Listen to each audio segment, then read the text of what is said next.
Dans la continuité de nos efforts pour promouvoir l'inclusion et le respect des droits des jeunes filles et femmes voilées, pour vulgariser la note circulaire autorisant le port du foulard et du voile simple lors des examens, mais aussi informer sur la campagne de sensibilisation à Conakry et à l'intérieur du pays.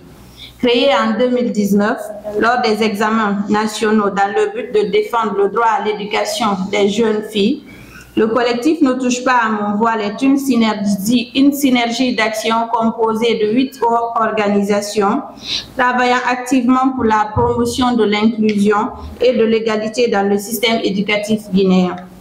Au fil des années, nous avons été témoins des cas d'exclusion des candidates voilées des centres d'examen. Ces actes ont eu des conséquences préjudiciables pour les victimes, allant du manque de confiance en soi au retrait, voire l'abandon scolaire. Certains d'entre nous ont vécu cette situation et nous ne sommes pas prêts à baisser les bras et laisser nos jeunes sœurs et nos filles vivre la même situation. Malgré les démarches entreprises auprès des autorités éducatives de l'époque, qui n'ont malheureusement pas accordé une oreille attentive à nos revendications, nous n'avons pas baissé les bras.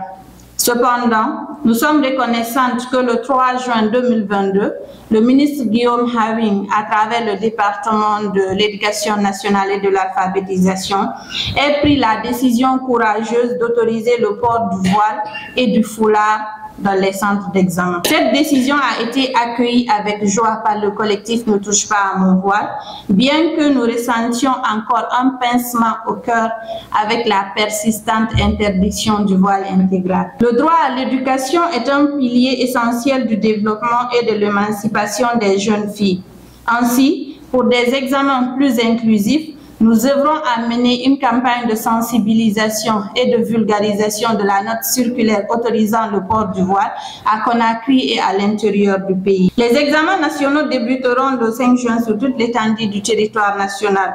Le collectif appelle donc les candidates à faire preuve d'un bon comportement, à s'éloigner de toute tentative de tricherie, mais aussi à veiller à se tenir bien tout au long de ces épreuves importantes pour leur parcours éducatif. Le collectif adresse également un appel aux enseignants, surveillants, délégués et inspecteurs de l'éducation afin qu'ils respectent et fassent respecter pleinement la note circulaire du ministère de l'Éducation nationale autorisant le port du voile et du foulard lors des examens. Il est primordial que tous les acteurs impliqués dans le processus d'évaluation fassent preuve d'équité et de respect envers chaque élève sans aucune forme de discrimination. Le collectif Ne touche pas à mon voile reste engagé à promouvoir l'égalité des chances, l'inclusion et le respect des droits des jeunes filles et femmes voilées.